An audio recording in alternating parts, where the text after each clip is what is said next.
Hi, I'm Gareth Spence and welcome to Tech Talk. At this year's FTTH conference, AI is a huge topic, driving conversations across every corner of the expo. To cut through the noise and explain how Adtran is applying AI in a practical, operator-focused way, I'm joined by Eric Joyce. Eric, why is AI becoming so important for operators, particularly in FTTH environments? Well, we're seeing huge growth in FTTH environments, especially looking at markets like the UK and Europe. As we rapidly deploy fiber, the teams are not growing as quickly as the networks that they're building. And so scale is becoming an issue. So we need tools that can help us manage ever-growing networks, ever-growing numbers of devices, not just in the access network, but also in the home. We're seeing the numbers of home devices in people's homes going from 15 up to 30, 40, and even 70 plus. It's a very difficult and chaotic environment for humans to understand and manage, but it's quite something that with the right data and the right metrics from the network, we can use AI tools to actually put some manners on those services and be able to figure out what's really causing the root problem. What is Adtran's approach to applying these AI tools? Our goal is to try and help the network teams themselves. We're augmenting them. We're giving them something that allows them to give an experienced guiding hand to their team.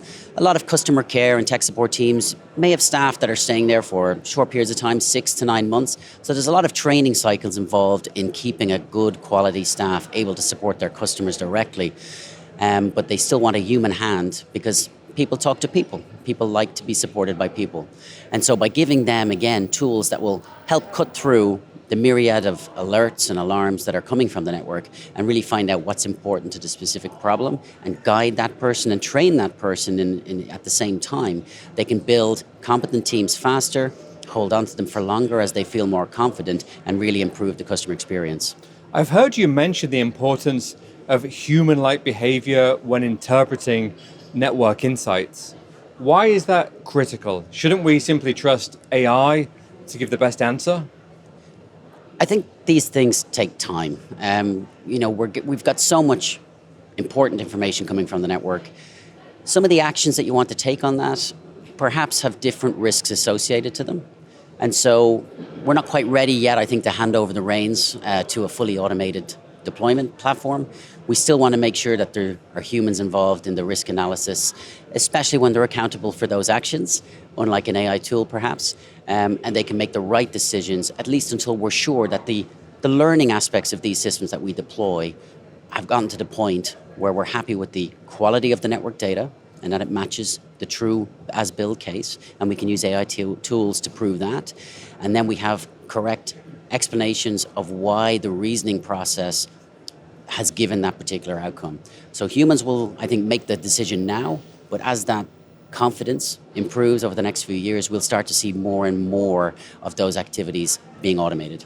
Every network is different, with different vendors, technologies, and services. Will AI ever truly be ready to handle that level of complexity? To an extent, it already is. We have so many systems talking to each other now that there has to be a way of creating layers in between the detail, if you will. So a lot of our systems today, we train not just on the type of problem that can occur, but how they might occur differently with different vendors' equipment, what the capabilities of the CPE are, what the common failure points of a particular OLT hardware version might be, or a particular vendor may be more susceptible to. And to have that domain knowledge embedded in these trusted advisor tools that we're using, really we can have a customer care agent or a tech support agent be guided not just on the alarms that are being generated, but also the equipment that this subscriber service is traversing over. With all the talk about AI costs, will systems like this ever be cost effective for large-scale FTTH environments? I think you've got to balance the cost of the actual system, which is something we can obviously work on, with the benefit that it provides to the service provider. So looking at the first item first, there are things we can do with training telecom-specific models, where we're really making sure that the domain of knowledge inside that tool is limited to the realm of telecoms. I don't need to be asking my telecoms tool to do anything outside of the norm. And if we can do that, we can limit the amount of energy, the amount of time spent teaching it to just the appropriate tasks, rather than using a more generic like AI agent to do that task, which is what some operators do today. On the other side of it then, as a counterpoint, is measuring the actual tangible benefit. If I have 70,000 anomaly signals coming from the network, if I can look at that and infer the customer experience of all of those alerts, that might boil down to 10% actually impacting the customer. I can then do automated root cause analysis on that, boil that down even further. And in a particular example with one of our customers, we found that actually only 1.4% of those anomalies actually impacted a customer. And of those, we could actually make a measurable benefit to them, because we're excluding things like power cuts, we're excluding things that we can't really do anything about, and we're focusing on the actual anomalies which we know that we can take action and improve that customer's experience. What does the future look like for AI in network operations, and where is Adtran heading? So first of all, we have to accept that networks today are typically multi-vendor environments. They're very complex. Every part of the network is different. We have the in-home network, the access network, we have the optical network. And what we're trying to do and what we're working on is trying to combine all of the data from all of those pieces of the network. So we're taking those expert tools that manage each silo, we're exporting that data into one data lake for every service provider.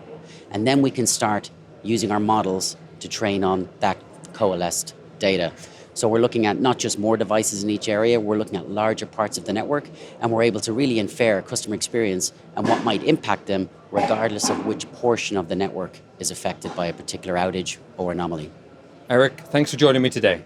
Thank you very much.